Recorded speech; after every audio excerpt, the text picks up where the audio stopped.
Olá! Neste vídeo irei falar sobre o espectro dos sinais. Em sinais e sistemas, nós vemos que um sinal representa um conjunto de informações ou dados. Matematicamente, a gente considera um sinal como uma função de uma ou mais variáveis. Normalmente, em sinais e sistemas, nós estudamos os sinais como funções do tempo. Fisicamente, os sinais eles podem representar uma tensão ou uma corrente elétrica. Os sinais que são representados por funções no tempo, nós designamos normalmente como G de t, X de t ou alguma outra letra de t. Nós ainda utilizamos algumas medidas para caracterizar a força de um sinal. Dentre essas medidas, nós podemos citar a energia e a potência de um sinal. A energia de um sinal é definida como a integral do módulo do sinal ao quadrado sobre a extensão aqui da variável. Então, nós designamos aqui por EG, a energia de G.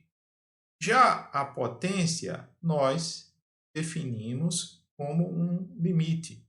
Ou seja, aqui a gente ainda está calculando a integral, mas a gente está pegando essa integral e está dividindo pelo tempo. Então, a gente tem aqui uma energia média representando a potência do sinal P.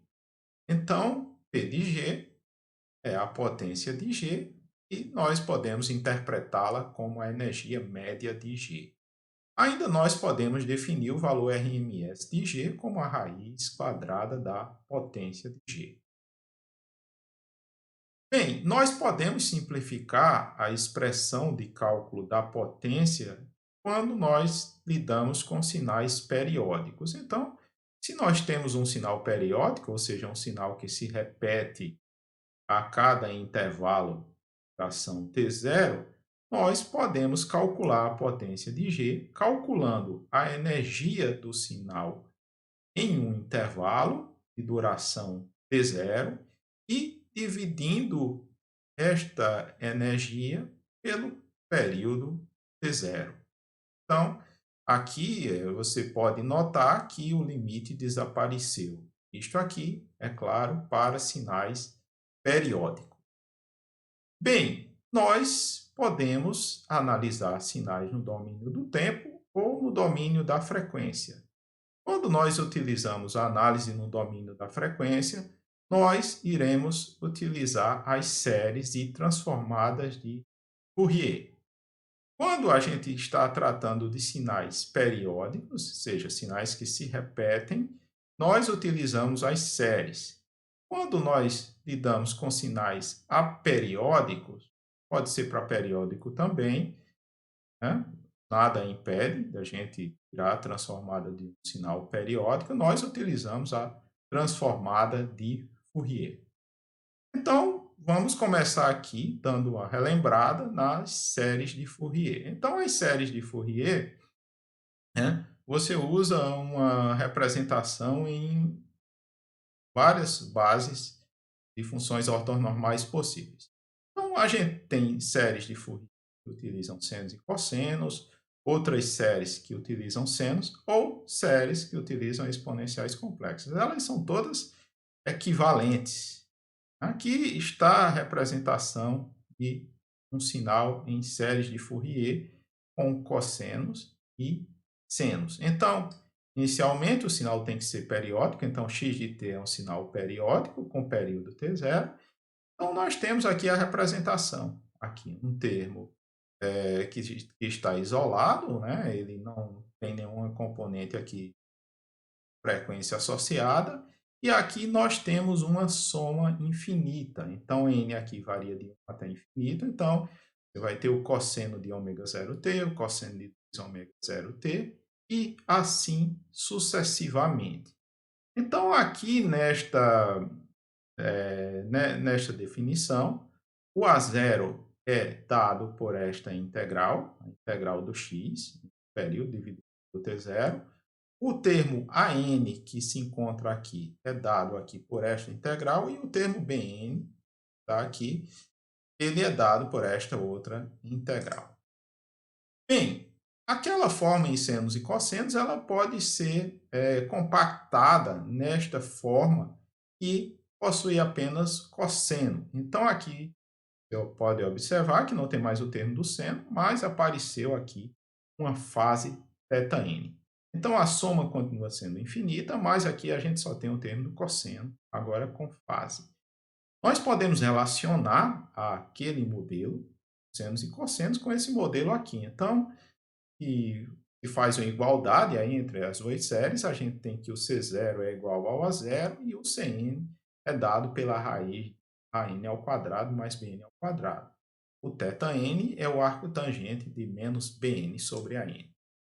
Para completar as formas das séries de Fourier, nós temos a forma exponencial. Então, nesta forma aqui, nós utilizamos a exponencial complexa. Então, aqui aparece o J imaginário aqui nesta representação.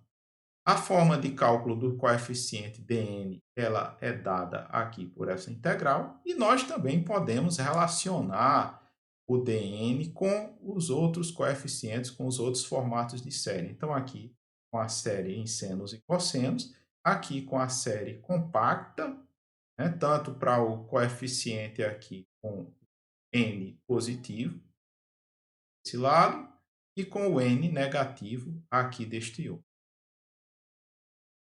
Bem, a partir das séries de Fourier, nós podemos, com o auxílio do teorema de Parseval, calcular a potência de um determinado sinal periódico. Então, se o sinal periódico x de t possui representação em séries de Fourier, então, digamos que nós tenhamos a forma compacta das séries, a potência de x é calculada através da soma, que aqui a gente tem o termo dc e ao quadrado, e aqui a gente tem a soma das potências dos cossenos que estão colocados aqui. Então, aqui vai ser o C1 ao quadrado sobre 2, mais o C2 ao quadrado sobre 2, e assim sucessivamente. A gente também pode utilizar os coeficientes da série exponencial para fazer esse cálculo da potência. Então, aqui fica um formato mais simples, né, usando os coeficientes da série exponencial, e pode ser, através de uma expansão, a gente dividir, a gente representar neste outro formato. Então, este teorema ele é bem útil se a gente quer avaliar o peso de cada harmônica em um sinal periódico qualquer, né? Mais adiante nós vamos ver exemplos sobre isso. Transformadas de Fourier. Então, transformada de Fourier, nós utilizamos para designar a transformada de Fourier de um sinal Gzinho de t esta representação. Então, aqui a gente tem G maiúsculo com a variável aqui de frequência ômega. Então, a gente aqui quer dizer que G de t tem uma transformada de Fourier G de ômega. Então, qual a definição disso aqui? Nós podemos calcular G de ômega a partir de G de t. Isto é feito através da integral de Fourier. Então, aqui a gente tem a integral de menos infinito a infinito, G de t, a exponencial de menos elevado a j ômega t e a integral em t. Se a gente quer fazer a operação inversa, ou seja, a partir de G de ômega calcular G de t, nós utilizamos a transformação inversa. Então, a transformação inversa é uma integral similar. A diferença é que agora, antes a gente tinha menos, aqui a gente tem mais, e a integral agora é em ômega. Então, esta é uma possibilidade de calcular. Aqui o nosso ômega é dado em radianos por segundo, mas nós podemos trabalhar com a frequência em hertz. Então, nós podemos fazer a transformação ômega igual a 2πf, e aqui nós temos as expressões da transformada direta e da transformada inversa de Fourier agora com a variável f. Observe que aqui no lugar de ômega nós temos 2πf e aqui, ao invés da integral ser em ômega, nós temos a integral em f. Note também que o fator 1 sobre 2π desaparece quando nós utilizamos a frequência em Hertz. Bem, amplitude e fase do espectro. G de ômega ou G de f, como queiram, é uma função complexa, em geral, e da variável ômega. Então, se ela é uma função complexa, nós podemos utilizar uma representação polar desta função. Então, nós podemos escrever g de ômega como o módulo de g de ômega exponencial de menos elevado a j, um determinado θ aqui correspondente à fase da função. Então, tem várias propriedades aí sobre isso, mas aqui a gente vai se restringir a essa.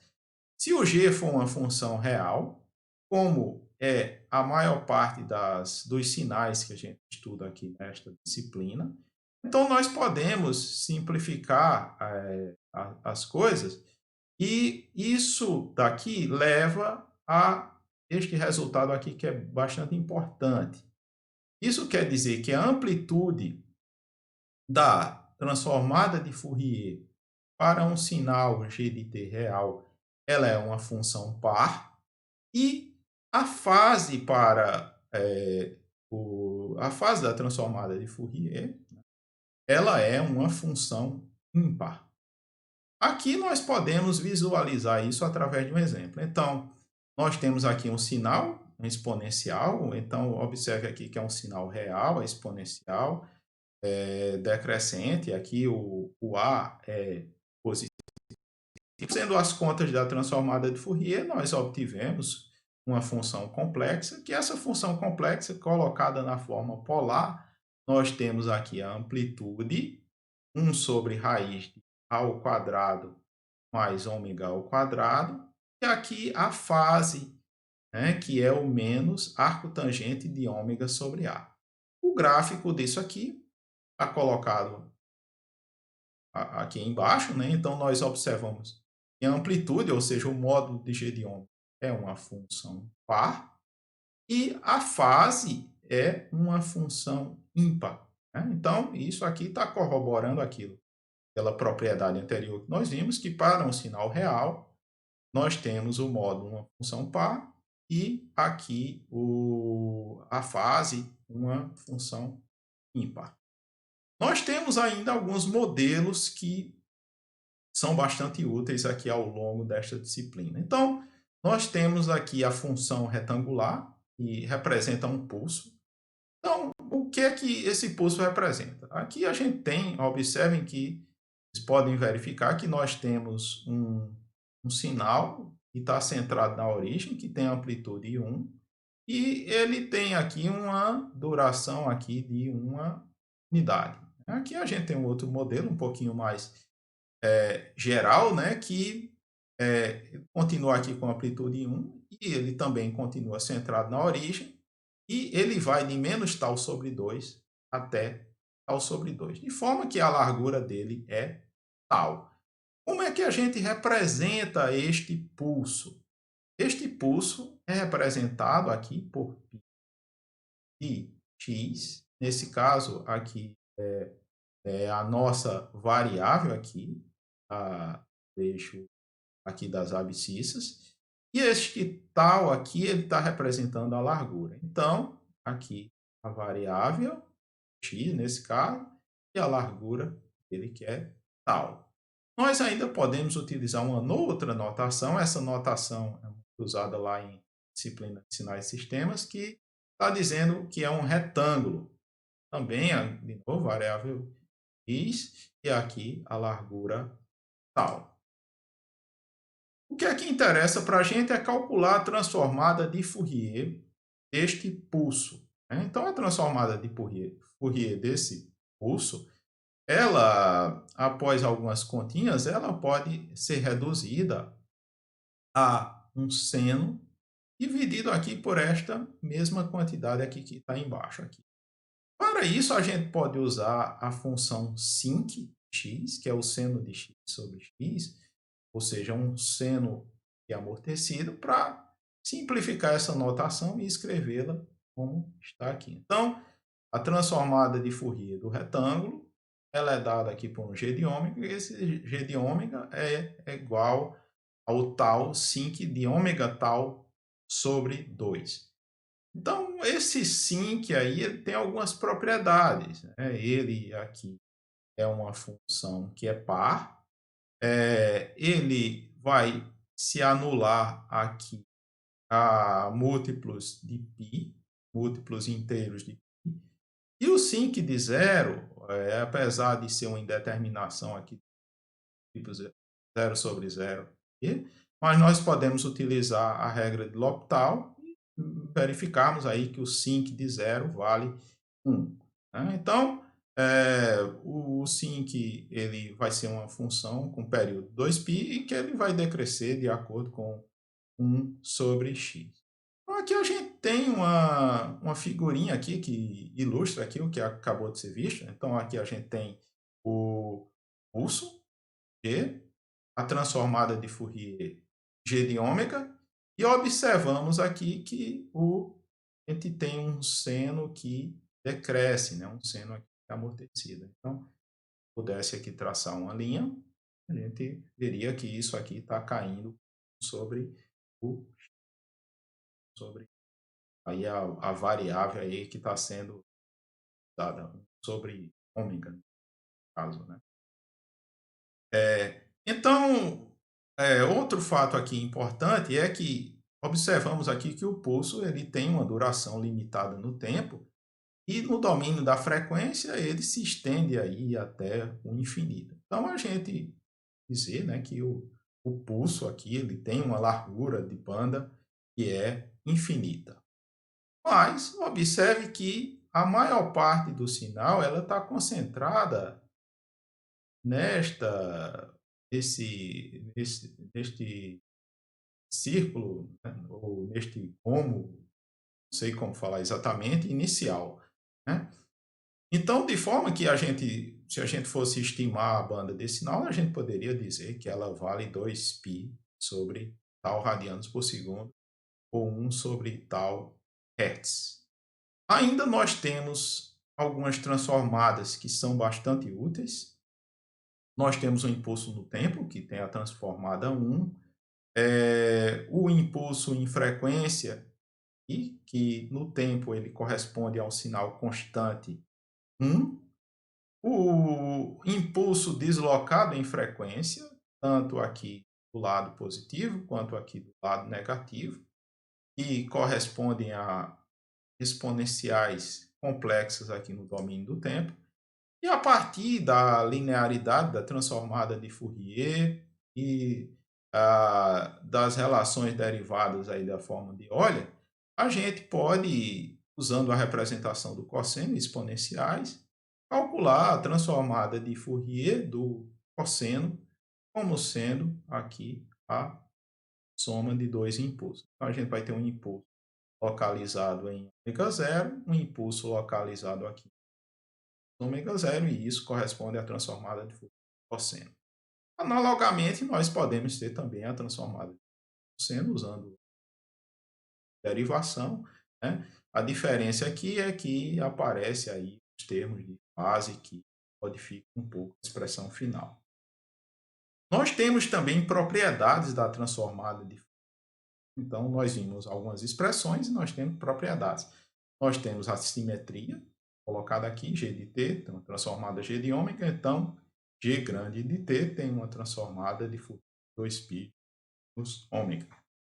A propriedade aqui, escalonamento ou escalamento, é que ela está indicando, né, se você fizer uma modificação aqui na escala temporal, isso vai resultar também numa modificação na escala aqui de frequência. Isso daqui tem uma interpretação bem interessante, né, que diz que se você comprimir no tempo, você expande na frequência. Se você expande no tempo, você comprime na frequência.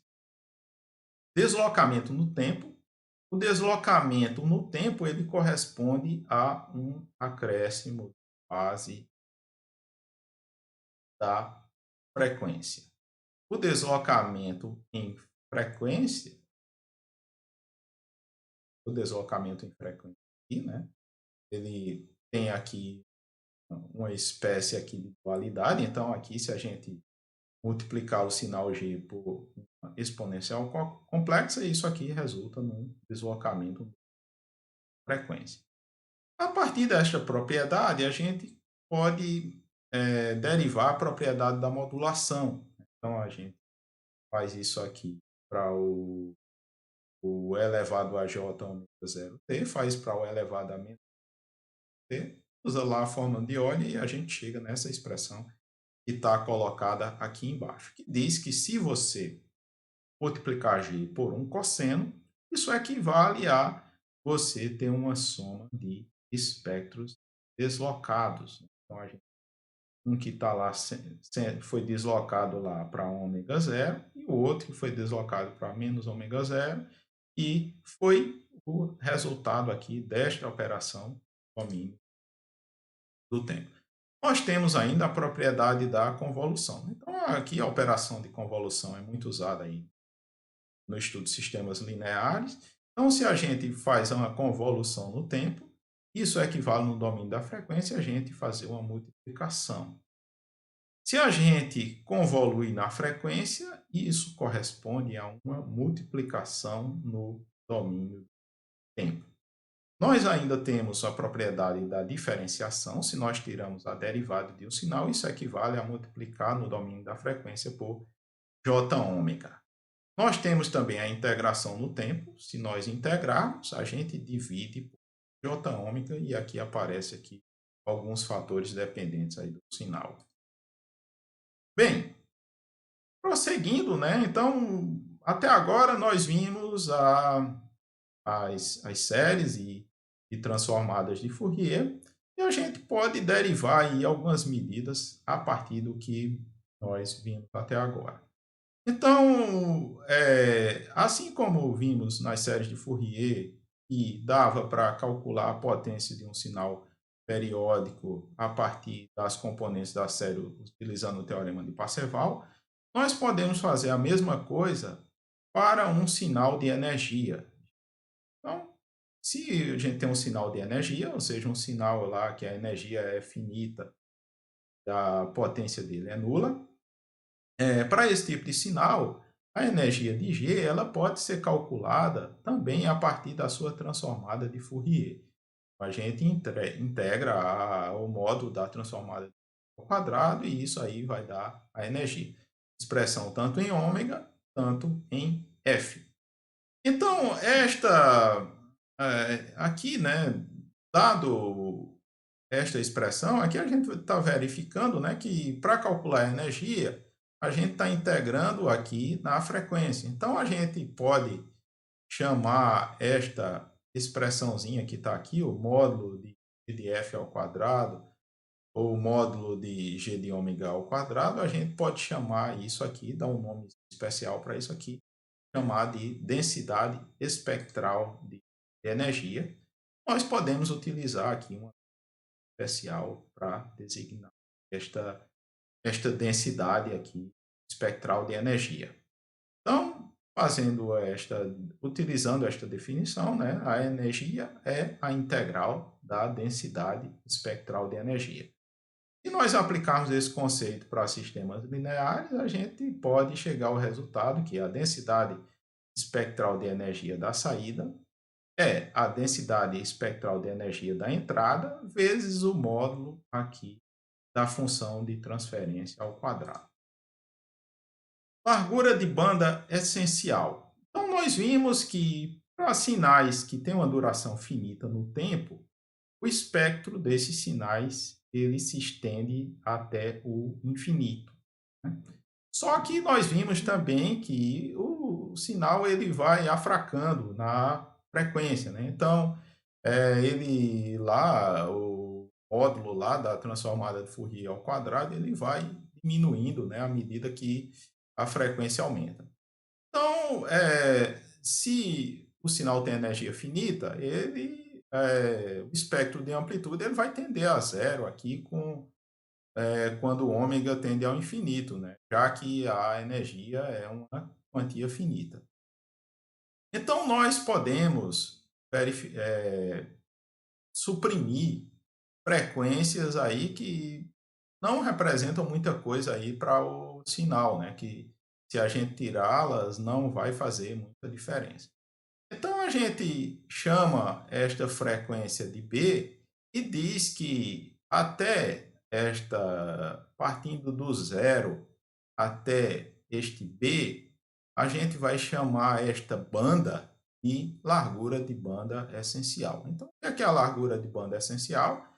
Vai ser a faixa de frequência que você considera que é essencial para o seu sinal, né? Além desta frequência, o sinal não possui muita relevância.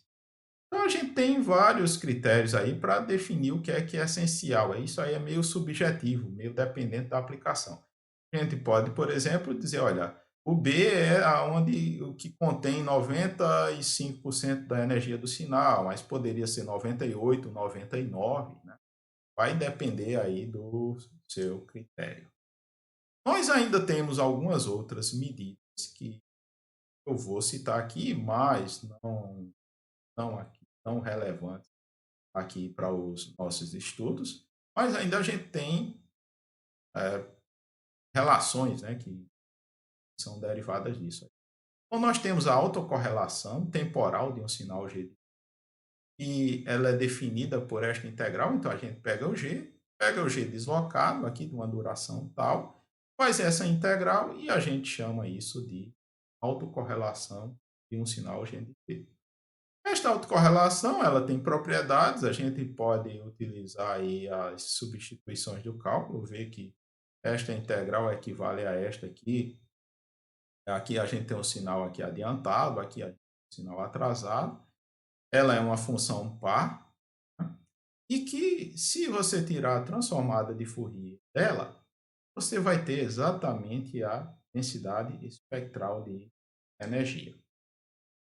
Bem, vimos sinais de energia e a densidade espectral de energia. Nós podemos passar agora para os sinais de potência. Então, o sinal de potência é aquele que a energia vai ser infinita e a potência vai ser finita, né? Vai ser uma quantia finita. Por exemplo, um cosseno é um sinal de potência. Um degrau é um sinal de potência.